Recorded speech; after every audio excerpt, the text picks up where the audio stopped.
Hello दोस्तों, नमस्कार। मेरा नाम है रोहित कुमार। आप सभी का स्वागत है हमारे इस यूट्यूब चैनल पे। आज हम बात करेंगे एनटीपीसी की। एनटीपीसी में भाई देखिए 1/2/2021 को जो पेपर हुआ था, ये 3 बजे से साढ़े 4 बजे के थर्ड शिफ्ट का पेपर है एनटीपीसी का हटी हुई। तो इसको सॉल्यूशन के रूप में यहाँ देखने वाले हैं। चलिए शुरू करते हैं आज की इस वीडियो को। सबसे पहले वाला हम क्वेश्चन देखते हैं। हमारे पास कहा गया है कि देखिए यहाँ पे जो ये वाला जो चिन्ह है, इसका अर्थ होता है कि MON की जो पुत्री है। ठीक है, एम जो है एन की पुत्री है और हैज़ का मतलब होता है एन जो है एम का एम जो है एन का पिता है। इस यहाँ डॉलर का जो चिन्ह है इसका मतलब है माँ है, और ये जो बटे का निशान है इसका मतलब है भाई है। तो उपरोक्त के आधार पर दिए गए व्यंजक में जो पी ओ है वो ए ओ से क्या संबंध रखता है, तो हमें यहाँ पे दिखाई दे रहा है। पहले तो डॉलर दिखाई दे रहा है, तो जो पी है डॉलर के हिसाब से माँ है। तो जो पी है वो क्यू की माँ है। तो भैया पी जो है वो मम्मी है, किसकी मम्मी है? क्यू की मम्मी है। तो क्यू को ऐसे नीचे डालती है, ठीक। अब ये क्यू है उसके साथ हैश दिखाई दे रहा है, हैश का मतलब होता है पिता। तो जो क्यू है वो आर का पिता है, तो जो क्यू है वो पिता है आर का। लो भैया बन गया, ठीक। और यहाँ पे बटे का निशान बना है, बटे के निशान का मतलब होता है भाई। तो आर भाई है टी का, आर भाई है टी का, लीजिए प्लस बन गया, आर निशान भाई है बन गया। अब इस निशान का मतलब होता है पुत्री, ठीक है। तो जो टी ओ है मतलब टी है वो के की पुत्री है। तो जो टी है वो के की पुत्री है, टी है पुत्री। किसकी पुत्री है? इन दोनों की शादी हुई होगी, जो के साथ हुई होगी ये माइनस में होगा तो ये होगा वहाँ पर। ऐसे में ये बन पाएगा। अब बात कर रहे हैं कि तो पी का के से क्या संबंध है, तो पी कौन है के का? पी कौन है के का, ये हमसे पूछा जा रहा है। तो पी है, देखो भैया क्यू का पिता, और उनका विवाह इनके साथ हुआ है तो इनके ससुर हो गए। तो ओह सॉरी, सास हो गई यहाँ पे, ये तो माइनस में है ना। तो माइनस में होने की वजह से सास ही हो पाएगी। तो यहाँ पे ससुर वाला कोई ऑप्शन ही नहीं रहा, तो सास वाला बचा। तो यहाँ पे आप देख सकते हैं कि पति की माँ यानी कि सास, जो पहला ऑप्शन है वो अपना सही जवाब हो जाता है। ओके, समझ में आई बात? तो ईज़ी है, ईज़ी। कभी-कभी थोड़ा मुश्किल हो जाता है पर है होता ईज़ी ही है। चलिए देखेंगे कि भारत में किस तारीख को वर्ष का सबसे छोटा दिन माना जाता है? तो 22 दिसंबर को सबसे छोटा दिन माना जाता है, ठीक? और 21 जून को सबसे बड़ा दिन माना जाता है। यहाँ पे 22 जून ऑप्शन में दिया गया है, तो ये गलत है भैया। 21 जून को सबसे बड़ा दिन माना जाता है, वो तो ऐसे भी गलत है, ठीक? आगे देखेंगे। भारत में निम्नलिखित में से किसे स्थानीय स्वशासन का जनक कहा जाता है? तो लॉर्ड रिपन को कहा जाता है। ओके, चलो आगे देखते हैं। भारत सरकार द्वारा किस ग्रामीण आवास योजना को पुनर्संरचित करके प्रधानमंत्री ग्रामीण आवास योजना का सृजन किया गया है? तो इंदिरा आवास योजना का नाम बदल करके प्रधानमंत्री ग्रामीण आवास योजना किया गया है। तो ये सेम टू सेम बात, ठीक। भाई साहब गजब का नाम है, नाम को बदलने में मजा ही आ रहा है लोगों को। अरे भाई अभी जूम मत हो जा, ठीक। तो रवींद्रनाथ टैगोर ने किसकी वजह से नाइटहुड, यानी नाइटहुड मतलब जो नाइटहुड होता है उनको आगे सर लगाया जाता है, तो सर की उपाधि वापस कर दी, लौटा दी, या नाइटहुड की उपाधि वापस कर दी। तो भैया ये जलियांवाला बाग नरसंहार जो जनरल डायर ने करवाया था, उसकी वजह से ऐसा हुआ था, ठीक। ओके, चलो अगले वाले प्रश्न पे चलते हैं। ये मैं अभी लैपटॉप पे रिकॉर्ड कर रहा हूँ, मैं थोड़ा अपडेट होने का प्रयास कर रहा हूँ, तो काफ़ी अच्छा लग रहा है मुझे अभी स्क्रीन पे ऐसा लिखना। तो अगला वाला क्वेश्चन है कि भैया ये जो आपको 3 दिखाई दे रहा है इनका योगफल ज्ञात करना है। काफ़ी अच्छा लग रहा है इसमें। तो आपके पास 1/3 है, प्लस 4/3 है, प्लस 3/4 है। तो मैं ऐसा सोचता हूँ कि जिसमें हर बराबर है, उसको आप पहले ही जोड़ लो, ठीक? तो वो ज़्यादा अच्छा रहेगा। तो यहाँ पे 3 बराबर रहेगा, 4 और 1 जोड़ कर के क्या हो जाएगा भैया आपका? 5 हो जाएगा। इसमें एक अंडू वाला ऑप्शन हो जाता तो बहुत अच्छा हो जाता, 3/4 है। अब इन दोनों का एलसीएम लेंगे, हमारा 12 हो जाएगा। क्या का इसमें गुणा कर रखेंगे, 4 पंचे 20, 3 तिरिक का 9, इनका जोड़ देंगे तो हमारा हो जाएगा 29/12, जो कि आपको चौथे विकल्प के रूप में दिखाई दे रहा है। तो इसमें लिखने में काफ़ी बड़ी स्क्रीन मिल रही है, बट ठीक है। देखते हैं कि अपन क्या कर मतलब इसमें ये ठीक चल पा रहा है कि नहीं। अभी तो एडिटिंग भी सीखनी है, लैपटॉप में कैसे की जाती है, बहुत कुछ सीखना है। देखते हैं कि भारत छोड़ो आंदोलन इस शहर से शुरू हुआ, किस शहर से शुरू हुआ? तो बम्बई शहर से शुरू हुआ था भारत छोड़ो आंदोलन। चलो देखते हैं अगला वाला प्रश्न। कह रहे हैं कि बिंदु ए बी और सी केंद्र ओ वाले वृत्त पर स्थित है भैया। और इसमें कह रहे हैं ये वाला जो कोण है 47.5 है। एक सर्कल है। अब यहाँ पे मेरे पास सर्कल वाला ऑप्शन होता तो बहुत अच्छा रहता यार। नहीं है, ठीक है कोई बात नहीं, काम करते हैं। जिसका केंद्र ओ है और यहाँ पे 3 बिंदु स्थित है, ए बी और सी। और कह रहे हैं ए सी बी, यानी से ए से सी को मिला दो फिर बी को मिला दो, यहाँ बीच में जो कोण बनेगा वो हो जाएगा 47.5 डिग्री। ठीक है। तो कह रहे हैं लघु वृत्तखंड ए बी, ये लघु वृत्तखंड ये जो ए बी है इस पर बना कोण ए ओ बी, यानी कि इसको मिला दो भाई, केंद्र ओ, सॉरी बहुत गंदा बन गया है तो, ये तो डालना पड़ेगा। ठीक है। तो यहाँ पे केंद्र का जो कोण बनेगा इस वाले कोण की बात कर रहे हैं। ठीक है, कोण कितना होगा, ए ओ बी पूछ रहे हैं। तो भैया केंद्र पर बना कोण परिधि पे बने कोण का दुगना होता है। जो 47.5 बन रहा है उसका दुगना यहाँ पे हो जाएगा।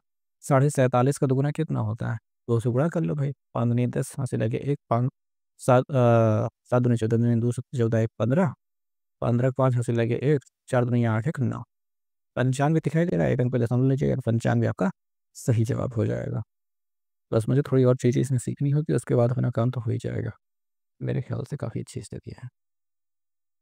निम्नलिखित में से कौन सी पुस्तक विष्णु शर्मा द्वारा लिखित है। तो भैया पंचतंत्र जो होती है वो विष्णु शर्मा द्वारा लिखी गई है। अर्थशास्त्र किसने लिखा है, भैया ये लिखा है कौटिल्य ने। कौटिल्य ने लिखा है। इंडिका मेगस्थनीज की रचना रचना है। मेगस्थनीज की रचना है। राज तरंगड़ी कल्हड़ की रचना है। कल्हड़ की रचना है। ओके, चलो ठीक है, चलते हैं आगे। ओके, अगला वाला क्वेश्चन है लाई डिटेक्टर उपकरण। लाई डिटेक्टर यानी झूठ पकड़ने वाला जो उपकरण होता है वो किस रूप में जाना जाता है, यानी कि वो क्या है। तो भैया ये पॉलीग्राफ है। क्या है, पॉलीग्राफ। ओके।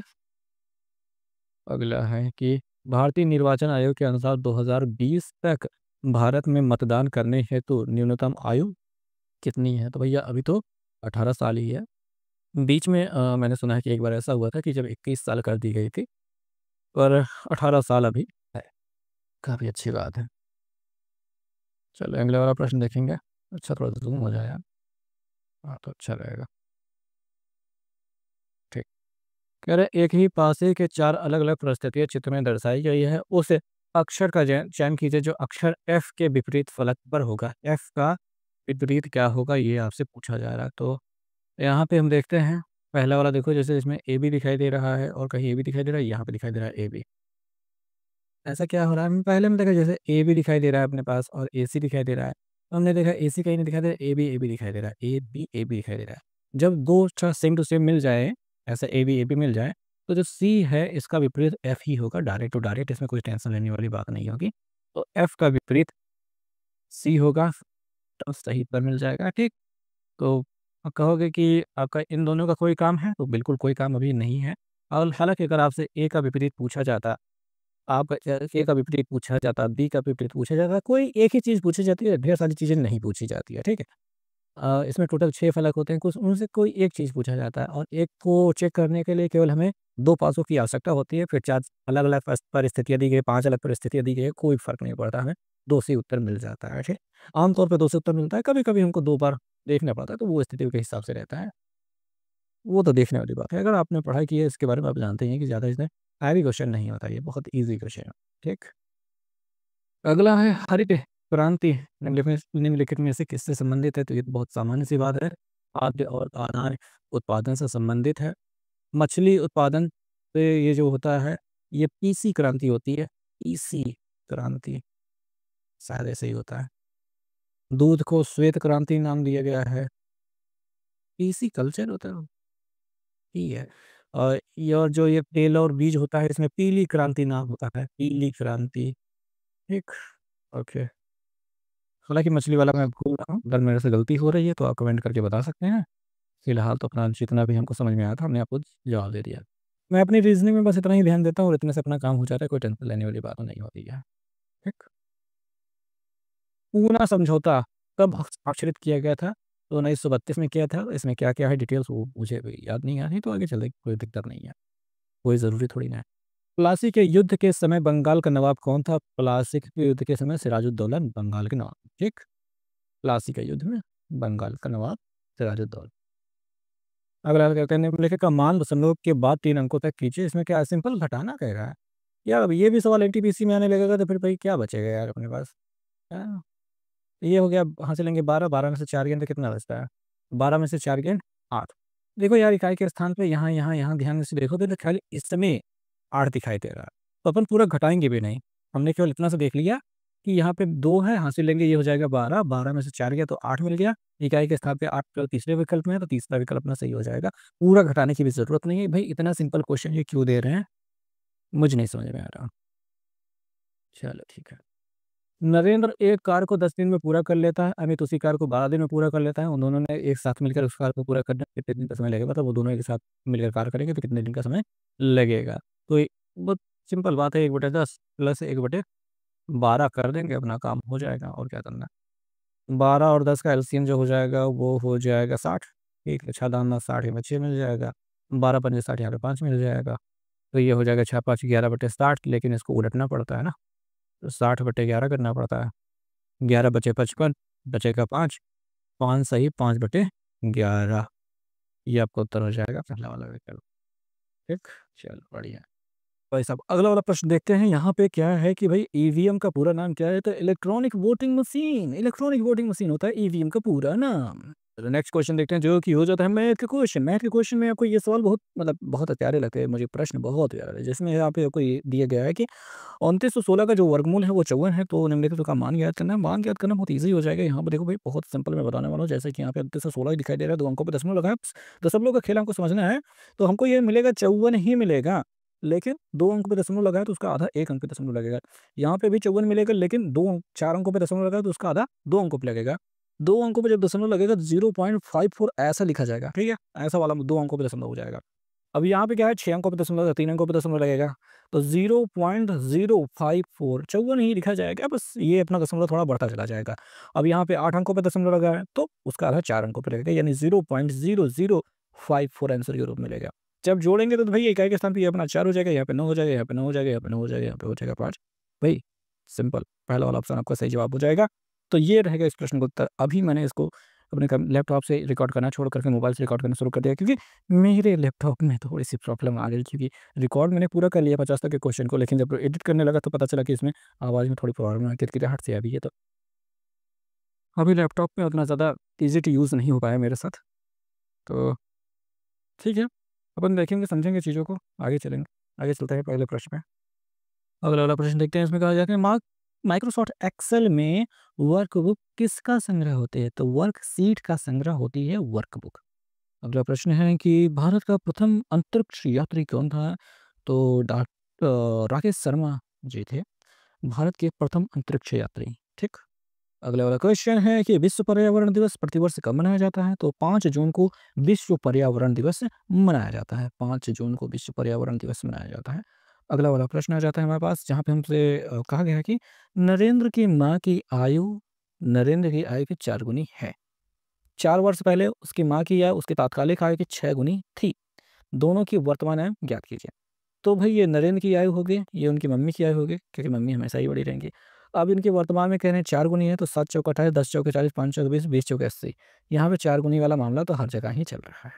अब बात कर लेते हैं 4 साल पहले उनकी माँ की आयु, तो उसकी तात्कालिक आयु की 6 गुनी थी, नरेंद्र की 6 गुनी थी। तो 4 साल पहले, 4 साल पहले पहला विकल्प पे देखेंगे 3 साल का रहा होगा नरेंद्र, और 4 साल इसमें 4 से 4 घटाएँगे तो ये 24 का हो जाएगा। तो क्या ये 6 गुना हो पा रहा है? तो आप कहोगे कि नहीं, 6 गुना तो नहीं हो पा रहा है, तो ये उत्तर नहीं होगा। 6 चौके 24 होते हैं, यहाँ पे छात्रे का 18 ही हो रहा है, तो नहीं हो पा रहा है। दूसरा विकल्प देखेंगे, 4 साल पहले जो नरेंद्र है अपना 6 साल का रहा होगा, और उनकी मम्मी जो होगी वो 36 साल के रहे होंगे। तो क्या उसका 6 गुना हो पा रहा है? तो आप कहोगे कि हाँ, ये 6 गुना तो हो रहा है, 6 6 36। इस वजह से हमारा दूसरा वाला विकल्प सही जवाब हो जाएगा, ठीक? बाकी विकल्पों को चेक करने की आवश्यकता नहीं है, और एक्स, वाई मानकर आप हल करना चाहें तो कर सकते हैं। ये आपकी चॉइस है। तो अगला प्रश्न है कि एशियाटिक सोसाइटी ऑफ बंगाल की स्थापना किस वर्ष की गई थी? तो 1784 में Asiatic Society of Bengal Bengal की स्थापना की गई थी। प्रश्न है मैथ का। यदि a अनुपात b बराबर 3 अनुपात 4 दिया है, यानी a की वैल्यू 3, b की वैल्यू 4 है, तब हमको इस व्यंजक का मान पूछ रहे हैं। व्यंजक का मान पूछने मतलब ये बहुत आसान हो जाएगा। a की जगह पे a की वैल्यू रख दो, b की जगह पे b की वैल्यू रख दो, बस। अब यहाँ पे देखो 5 और a है, तो 5 यहीं 15 हो जाएगा, माइनस b की वैल्यू 4, 3 चौके 12 हो जाएगा, बटे 3, हाँ 7 त्रिक 21 हो जाएगा, प्लस 4 दूनी 8 हो जाएगा। बहुत अच्छी बात है। अब कर लेते हैं ऊपर घटाना, 15 में से 12 गया तो 3, और 21 8 29, तो 3/29 तीसरा वाला विकल्प सही जवाब हो जाएगा। अगला प्रश्न है काम समय से संबंधित। आसान प्रश्न दिया गया है कि सीता एक होटल को 20 दिन में साफ कर सकती है, रीता उसी होटल को 30 दिन में साफ कर सकती है, दोनों मिलकर के होटल को कितने दिन में साफ कर लेंगे? तो 1/20 करेंगे और प्लस 1/30 करेंगे। इन दोनों का एलसीएम हो जाएगा 60, 20 तियाई 60 तो ऊपर 3, 30 दुनिया 60 तो ऊपर 2, ऊपर जुड़ करके हो जाएगा 5, नीचे हो जाएगा 60, तो 12 पंजे 60 होता है। तो यही 12 जो मिल गया है, यही आपका 12 दिन उत्तर हो जाएगा। क्या हो जाएगा? 12 दिन उत्तर हो गया है। बढ़िया। अगला प्रश्न है, सिंपल प्रश्न है कि निम्नलिखित व्यंजक का मान याद कीजिए। बहुत आसान है। हम इनको जोड़ लेते हैं। 6 3 9 हो गया, 9 को 3 से भाग करेंगे, माइनस है 5, गुणते इन दोनों का योगफल 9 होता है। 3 से भाग करेंगे 3 मिल जाएगा, ये 5 9 45 हो जाएगा। यानी 3 माइनस 45 हो रहा है, 45। 3 में से 45 घटा देंगे तो माइनस यहाँ पे 42 मिल जाएगा, सॉरी 24 लिख रहा हूँ, माइनस 42 हो जाएगा। माइनस 42 अपना सही जवाब हो जाएगा, माइनस 42। ठीक, ईजी है, बहुत ईजी, बहुत ईजी है। अगला वाला क्वेश्चन काफ़ी हार्ड क्वेश्चन है, बहुत ज़्यादा हार्ड, मतलब है काफ़ी, है प्रश्न में है दम। तो चलो समझाते हैं, प्रश्न को पहले पढ़ेंगे फिर समझाएंगे। एक समबाहु त्रिभुज, एक समबाहु त्रिभुज ऐसे त्रिभुज होता है जिसके तीनों भुजाएं बराबर होती है, के अंतःवृत्त, इसके एक अंदर एक वृत्त है, के अंदर एक वर्ग, इसके भी अंदर एक वर्ग खींचा गया है। त्रिभुज की भुजा x है, ये त्रिभुज जो है उसकी सभी भुजाएं बराबर होंगी, तो x होगा, इस त्रिभुज की एक भुजा x कहा गया है। तो वर्ग का क्षेत्रफल ज्ञात करना है, तो ये जो अंदर वर्ग बना है इसका क्षेत्रफल ज्ञात करना है। तो डिटेल वाइज चलेंगे, चीज़ें को देखते हैं, समझते हुए चलेंगे। अगर काम बन जाए तो अच्छी बात है, नहीं बनेगा तो फिर देखा जाएगा। तो डिटेल पहली ये है कि अगर एक त्रिभुज है जो कि समबाहु त्रिभुज कहा गया है, तो उसकी सभी भुजाएं x हमने आपको बता दी हैं।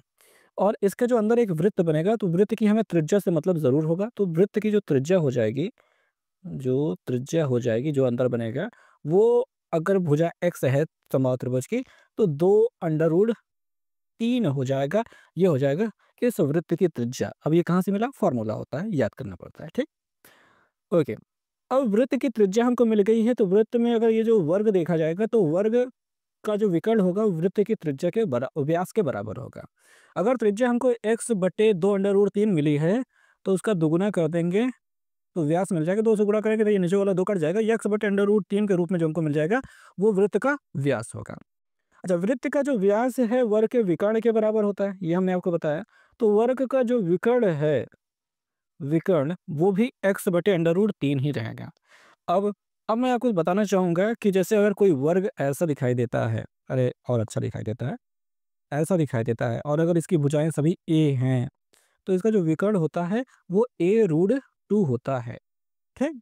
यानी विकर्ण अगर आपको दिया है तो उसमें a√2 से मतलब भुजा दी है विकर्ण प्राप्त करने के लिए √2 से गुणा कर दो, और विकर्ण दिया है भुजा प्राप्त करने के लिए √2 से भाग करना पड़ेगा। ठीक है? नहीं समझ में आ रहा? भाई ये तो यार थोड़ा-सा इसमें लंबा है और डिटेल में समझाने लगेंगे तो ज़्यादा समय लग जाएगा।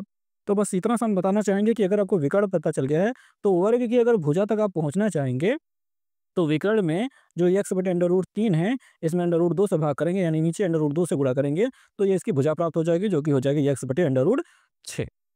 3 दूनी ये 6। अब अगर इसकी भुजा प्राप्त हो गई है किसकी? वर्ग की, तो वर्ग का क्षेत्रफल प्राप्त करना बहुत आसान हो जाएगा। तो क्षेत्रफल हो जाएगा, ये जो भुजा दी है इसकी घाते 2 कर दो, यानी x की घाते 2 x² हो जाएगा, √6 की घाते 2 6 हो जाएगा। तो 1/6 x² जो दिखाई दे रहा है यही आपका उत्तर हो जाएगा। 1/6 x² जो दिखाई दे रहा है, ये आपका उत्तर हो जाएगा। तो इसमें काफ़ी लंबा प्रोसेस था भाई, इस प्रश्न में लंबी चीज़ें थी। अगला वाला प्रश्न में हम चल लेंगे। पिछला प्रश्न काफ़ी हैवी था, अगर आपको नहीं समझ में आया तो कोई टेंशन लेने वाली बात नहीं, क्योंकि इसमें बहुत ज़्यादा चीज़ें थी, बहुत बहुत ज़्यादा चीज़ें थी।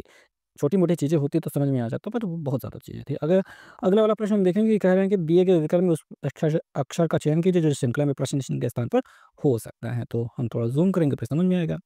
एच के बाद के, बाद एन, बाद क्यू, बाद क्या, यही पूछा जा रहा है। और एबीसीडी में ही कुछ आएगा, तो यहाँ पे विकल्प में भी हमको एबीसीडी दिखाई दे रहा है। तो हम देखेंगे हमारे पास एच है, फिर के है, फिर एन है, फिर क्यू है। एच होता है 8, ये होता है 11, ये होता है 14, ये होता है 17। इसमें देखेंगे 3 जुड़ रहा है, इसमें देखेंगे 3 जुड़ रहा है, इसमें देखेंगे 3 जुड़ रहा है, फिर से हम 3 जोड़ देंगे तो हो जाएगा 20। 20 नंबर पे कौन होता है? टी होता है। तो टी हमारा सही जवाब हो जाएगा। तो टी हमारा सही जवाब हो गया, बस। ठीक है, बहुत ईज़ी।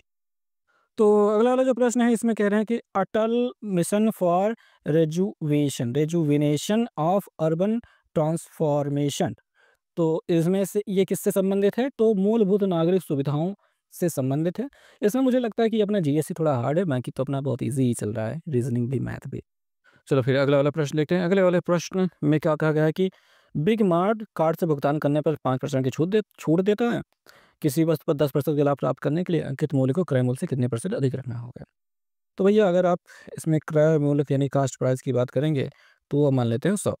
अब 10% का लाभ प्राप्त करना है तो इसका सेलिंग प्राइस हो जाएगा आपका 110। सिंपल बात है, बहुत सिंपल है, इसमें कोई दिक्कत नहीं। अब इसका मार्क प्राइस हमको पता नहीं है। मार्क प्राइस में 5% का छूट यानी कि 95% पे बेचेंगे, तो ये विक्रय मूल्य के बराबर हो जाएगा, जो कि हो जाएगा 110 के बराबर। और अगर आप इसमें मार्क प्राइस की बात करेंगे तो ये 110 था, इसमें 100 से गुणा होकर डबल ज़ीरो बढ़ जाएगा और 95 से भाग हो जाएगा, ये हो जाएगा आपका मार्क प्राइस। अब हमसे ये पूछना है कि अंकित मूल्य क्रय मूल्य से कितना प्रतिशत अधिक है, तो हम पहले अधिकता निकालते हैं। कितना अधिक है यही हम पहले कैलकुलेट कर लेते हैं। तो ये जो 11,000 बटे 95 है, इसमें से हम घटा देंगे 100। 100 कौन? ये अपना कास्ट प्राइस क्रय मूल्य, ठीक? तो जब घटाएँगे तो क्या होगा? सॉरी, यहाँ पे 95 था, 95 से इधर गुणा हो जाएगा। तो ये जो 11,000 है उसमें से 95 100 घट जाएगा बटे अपना 95 रहेगा। घटाना कर लो, डबल ज़ीरो ऐसे ही रहेगा, 10 में से 5 गए 5, डबल ज़ीरो है, ठीक है? 10 में से फिर 9 गया 1, 1500 बटे 95, ये तो अंतर हो गया। कह रहे हैं किससे अधिक है? तो क्रय मूल्य से अधिक है। क्रय मूल्य को हमको नीचे रखना होगा और गुणा करना होगा 100 से। तब ये अधिकता % पे बदल गई। लेकिन ये 100 कट जा रहा है, बस ये काट दो, 5 से काट दो, 19 पचे 95 होता है, 5 से काट दो, 5 दिए 15, तो हमको 300 बटे 19 मिल रहा है। 19 से 300 में भाग कर देंगे तो 19 से करना 19 बचेगा कितना? यहाँ पे बचेगा 1, यहाँ पे बचेगा 1 0, 19 पचे 95, सॉरी 19 पंचे 95 होता है, मैं क्या लिख दिया हूँ, 19 पचे 95। घटाना कर लेंगे, 10 में से 5 गए 5, 10 में से 9 गए 1, 15 सही 15 बटा 19, 15 सही 15 बटा 19, ये जो दिखाई दे रहा है चौथा वाला विकल्प, ये उत्तर के रूप में आपको प्राप्त हो जाएगा। काफ़ी लंबा क्वेश्चन है, यहाँ थोड़ा सा हैवी है ये, पर ठीक है, हो जाता है।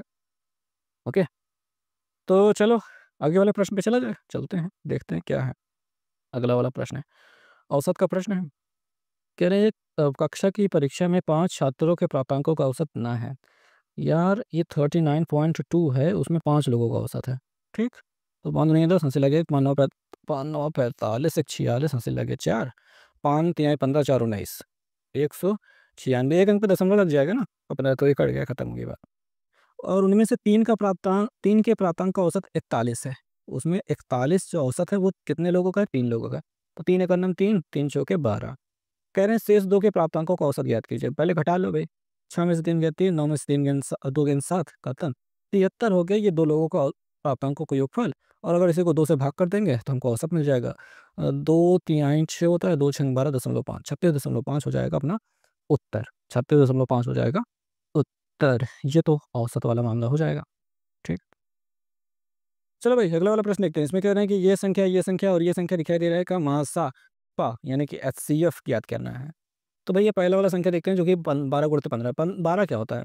वो होता है 3 गुणित 2 गुणित 2, 3 दूनी 6 दूनी 12, और 15 होता है 3 पचे 15, और 15 गुणित 21 को देख लेते हैं। ये 3 गुणित 5, 3 पचे 15 गुणित 3 7 21, 3 गुणित 7 हो जाएगा। और 21 और 12 को देख लेते हैं। तो 21 का होता है 3 7 21, 3 गुणित 7, ठीक। गुणित 12 का होता है 3 गुणित 2 गुणित 2, ये होता है। अब जो अगर एचसीएफ की बात कर लेते हैं तो जो इनमें कॉमन होता है वही देखा जाता है। अब आप ध्यान से देखोगे तो ये जो 3 है वो कॉमन हो रहा है। ये दूसरा वाला 3 अरे कहाँ चला गया? कहाँ मर गया कलमुहे? ये वाला 3 कॉमन हो रहा है, 3 गुणित 3 कॉमन हो रहा है।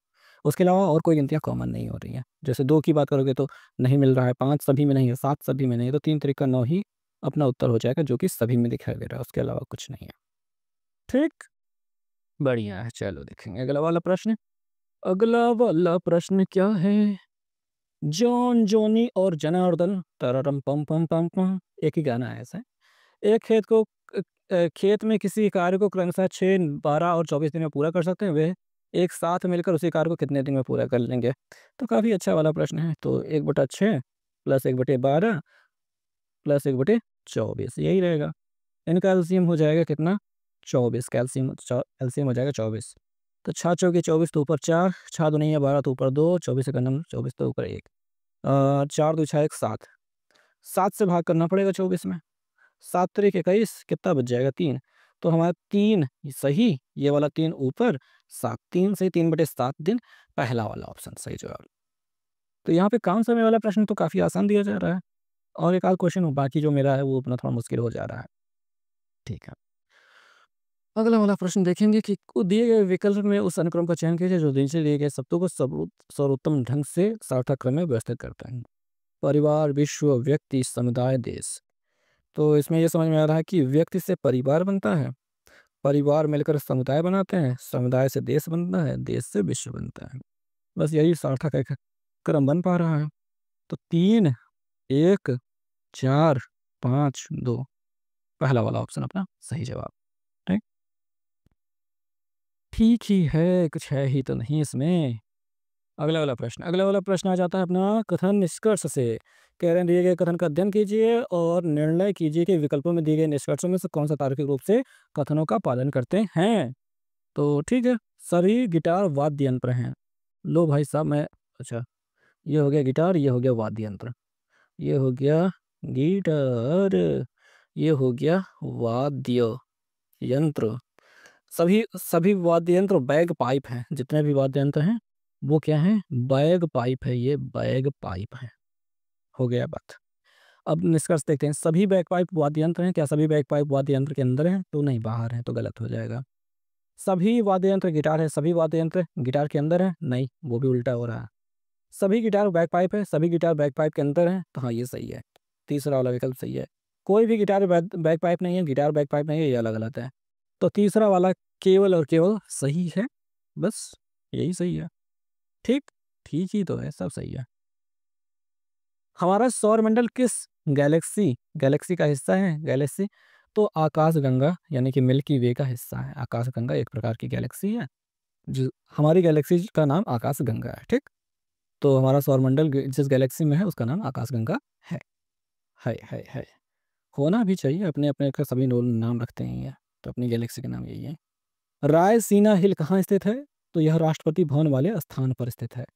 राष्ट्रपति भवन वाले स्थान पर रायसीना हिल स्थित है। अच्छी बात है। अगला वाला प्रश्न देखेंगे कि यदि कोई विक्रेता अपने माल का अंकित मूल्य क्रय मूल्य से 20% अधिक रखता है और 20% की छूट देता है, तो उसका प्रतिशत लाभ या हानि याद करना है। तो भाई देखो, क्रय मूल्य का बात किया जा रहा है, क्रय मूल्य हम 100% ही क्रय मूल्य 100 रुपया मान लेते हैं। अब अंकित मूल्य क्रय मूल्य से 20% अधिक है, यानी जो इसका मार्क प्राइस है वो अगर कितना 20% अधिक है, तो 120 हो गया उसका मार्क प्राइस, 100 को देखते हुए 120 हो गया। फिर 20% की छूट देता है, तो हम यहाँ पे सेलिंग प्राइस निकाल रहे हैं। मार्क प्राइस 120 है, उस पे 20% की छूट देता है, यानी 80% में बेच रहा है। 80% में बेच रहा है, 0 0 कट गया, 12 अट्ठे 96। तो 100 में से 96, देखो 100 रुपये में खरीदे, 96 रुपये में बेचे, तो कितना परसेंट का नुकसान, कितना नुकसान हो रहा है? तो 4% का नुकसान हमको सीधे सीधे यहाँ पे दिखाई दे रहा है। तो 4% अपना सही जवाब है। चलो अगला प्रश्न देखते हैं, जो कि त्रिकोणमिति का प्रश्न है। ये त्रिकोणमिति का प्रश्न काफ़ी आसान है, बहुत ईजी है। अगर हाई स्कूल में आपने पढ़ के रखा है तो ये आपके लिए बहुत ईजी रहने वाला है। कह रहे हैं 150 मीटर ऊंची मीनार से वाहन की दूरी ज्ञात कीजिए यदि वाहन का अनुमान कोण 45 अंश है। ये हो गया आपका मीनार, ये हो गया आपका मीनार, जो कि हो गया 150 मीटर ऊंचाई पर। और यहाँ से देखने पर एक वाहन दिखाई देता है यहाँ पे, जो कि होता है 45 कोण के अनुमान कोण पर। तो यहाँ पे भी 45 बन जाएगा। अब यहाँ से यहाँ तक की दूरी ही तो याद करनी है। अब भाई बता दें कि जब 10 या 45 होता है तो 10 45 का मान 1 होता है। तो जो 150 ये वाले मीनार की ऊंचाई उतना ही 150 यहाँ पे भी होगा। हालांकि आपको नहीं समझ में आ रहा तो मैं आपको समझा देता हूँ कि tan लगेगा, tan 45, tan बराबर होता है लंब बटे आधार, लंब है 150, आधार है x। tan 45 का मान 1 होता है, 150/x हो जाएगा, x का इधर बड़ा कर देंगे तो x बराबर हो जाएगा 150। तो ऐसे मिलेगा एक जो दूरी हो जाएगी वो 150 मीटर हो जाएगी।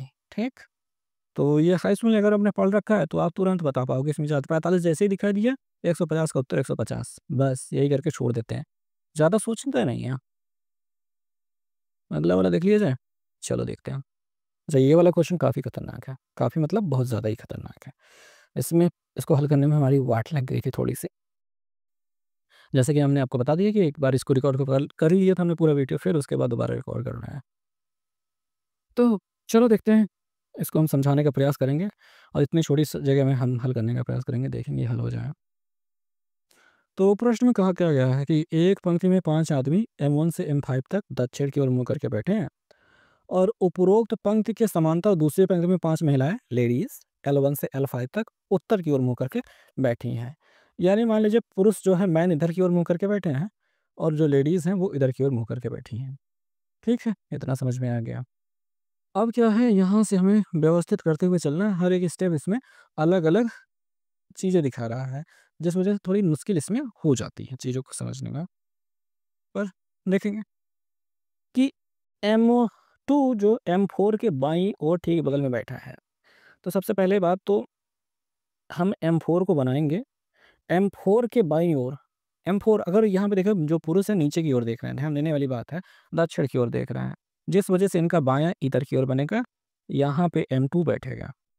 तो M4 के बाईं ओर ठीक बगल में M2 है, जो L5 के सामने है। कौन L5 के सामने है? M2 है, L5 के सामने है ऐसे वाली स्थिति में।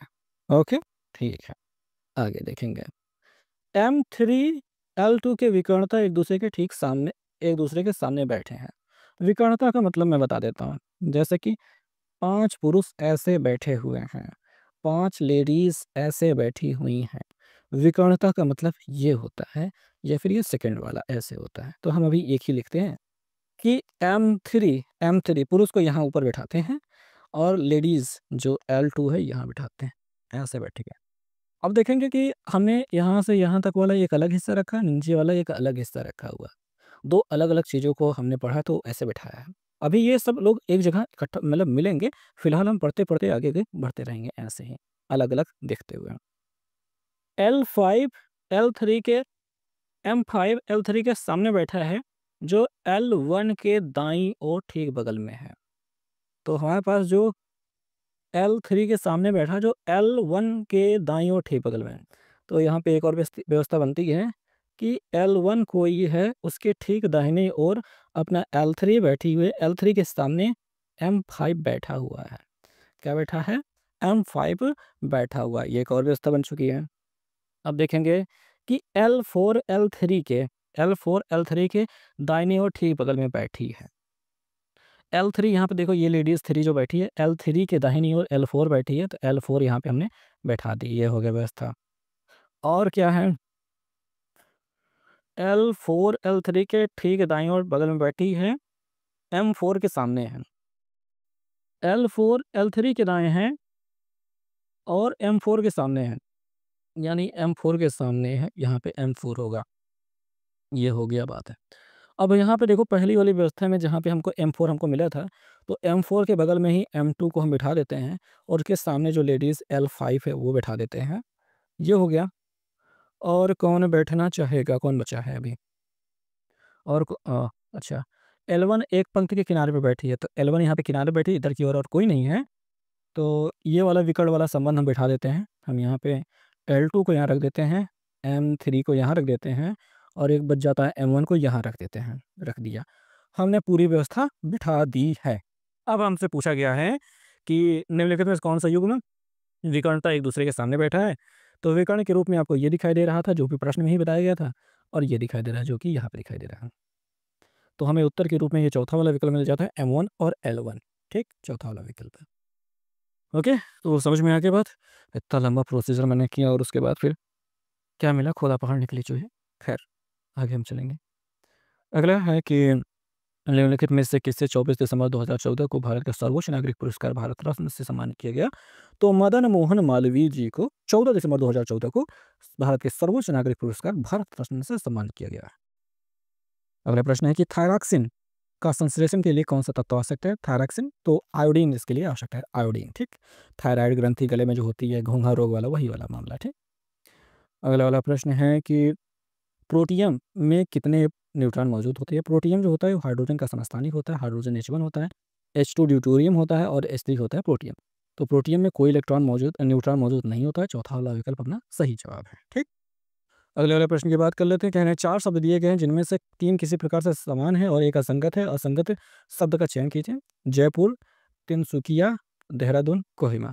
तो जयपुर राजस्थान की राजधानी है, देहरादून उत्तराखंड की, कोहिमा मैं भूल गया, और तिनसुकिया मुझे पता है कि ये कहीं की राजधानी नहीं है, तो तिनसुकिया अपनी सही जवाब है।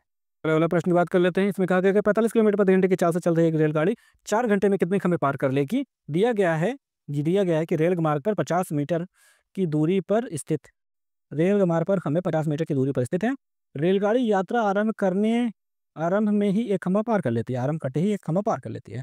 तो ये समझते हैं, देखिए चाल जो है 45 किलोमीटर प्रति घंटा है, 4 घंटे का समय लेती है, तो इसमें जब गुणा करेंगे तो आपको ये मिल जाएगा किलोमीटर में दूरी। लेकिन चूंकि ये 50 मीटर पे खंभे गड़े हैं तो इसको मीटर में बदलना पड़ेगा, जिसके लिए हम 1000 से गुणा कर देंगे तो ये मीटर में बदल जाएगा। और अगर हम 50 से भाग करेंगे तो हमें खंभों की संख्या, बीच में पार्टीशन मिल पाएगा भाई, याद रखेंगे। जैसे कि मान लीजिए ये 100 मीटर की डिस्टेंस है, 50 से जब भाग करेंगे तो ये 50 का एक हिस्सा, 50 का ये हिस्सा मिलेगा। लेकिन अगर खंभों की बात करेंगे तो कितने खंभे आपको दिखाई दे रहे हैं? 3 खंभे दिखाई दे रहे हैं ना। ये हमने 100 मीटर की डिस्टेंस लिए हैं, 50-50 मीटर पे कितने खंभे दिखाई दे रहे हैं? 3 खंभे दिखाई दे रहे हैं। यहाँ पे डिस्टेंस में आप 3 खंभे पार करेंगे, लेकिन और यहाँ पे दूरियों की बात करेंगे तो 2 ही दूरियाँ बार पार हो पाएंगे। तो यहाँ पे हम थोड़ा सा काटते पहले हैं, तो उसके बाद बताते हैं। 5 9 45, 9 चौके 36, 36 के बाद डबल जीरो, ये 100 वाला डबल जीरो, 3600। 3600 कहना तो सही है, 3600 सही तो है, लेकिन खंभों की संख्या में एक जोड़ना पड़ेगा। क्या करना पड़ेगा? एक जोड़ना पड़ेगा। 3600 एक खंभे, ये चौथा वाला विकल्प है। कारण मैंने आपको समझाया कि आप मान लीजिए यहाँ पे 100 मीटर की डिस्टेंस है, 100 मीटर की डिस्टेंस को 50 से जब भाग करेंगे तो 2 टुकड़े आपको मिलेंगे। लेकिन अगर खंभों की बात करेंगे तो खंभे आपको कितने मिल जाएंगे? 3, उसमें से एक अधिक। तो ऐसे ही 3600 टुकड़े मिलेंगे, लेकिन खंभों की बात करेंगे तो एक खंभे ज़्यादा मिलेगा। तो इस प्रकार से चौथा वाला विकल्प आपका सही जवाब है। अगले वाले प्रश्न की बात कर लेते हैं कि गुप्त साम्राज्य में निम्नलिखित राजाओं में से कौन सा एक अच्छा वीणा वादक था? तो समुद्रगुप्त, जिनकी वीणा बजाते हुए एक तस्वीर मतलब सिक्के में भी दिखाई देती है। चलते हैं अगले प्रश्न पे। अगला प्रश्न क्या है भाई साहब? इकोलॉजी शब्द किसने गढ़ा था? तो इकोलॉजी शब्द अर्नस्ट हेक्कल ने ये इकोलॉजी शब्द बनाया था।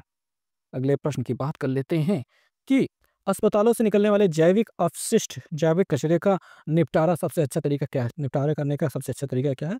तो भस्मीकरण, जलाना भी नहीं, जलाना और भस्मीकरण में थोड़ा सा अंतर होता है, तो भस्मीकरण अपना सही जवाब होगा। ठीक, चलो भस्मीकरण हो गया। अगले वाले प्रश्न की बात कर लेते हैं कि एक चुनाव में एक उम्मीदवार ने 37% मत प्राप्त किए और विजयी उम्मीदवार से 5,20,000 मतों से के अंतर से हार भी गया। इस चुनाव में दोनों उम्मीदवार को डाले गए मतों की कुल संख्या क्या है? कुल संख्या कितनी है ये आपको बताना है। देखो 100% होता है कुल मत। हारने वाले को मिल गया 37, 100 में से घटा लो, 10 में से 7 गए 3 और 9 में से 3 गए 6, 63% मिल गए आपको जीतने वाले को। अब इन दोनों का अंतर जो 5,20,000 है, परसेंटेज में कितना अंतर है वो देख लेते हैं। 13 में से 7 गए तो 6, 5 में से 3 गए 2, 26% बराबर आपका हो जाएगा 5,20,000 का जीरो है यार, 4 जीरो तो है। 26 दुनिया 52 होता है, बहुत सिंपल बात दिखाई दे रही है। 26 दुनिया 52, 60 जीरो, 1% बराबर आपका 20,000 हो रहा है, तो 100% बराबर आपका क्या हो जाएगा? तो इसी 20,000 में 2 जीरो और बढ़ा दो, 2 जीरो और बढ़ जाएगा, तो 2 के बाद 6 जीरो वाला उत्तर आपका सही जवाब हो जाएगा। ठीक, तो बस भाई आज की वीडियो में बस इतना ही। मैंने काफ़ी अच्छा सा प्रयास कर लिया आपको इस वीडियो को से रूबरू करवाने का। एनटीपीसी का भाई पेपर में भी देख रहे हैं कि जीएस को छोड़ करके बाकी सब आसान है, थोड़े बहुत क्वेश्चन मैथ के हार्ड आ गए थे, पर काफ़ी आसान है। चलिए मिलेंगे नेक्स्ट वीडियो में आगे के प्रश्नों के साथ। ठीक है, मिलते हैं, बाय बाय।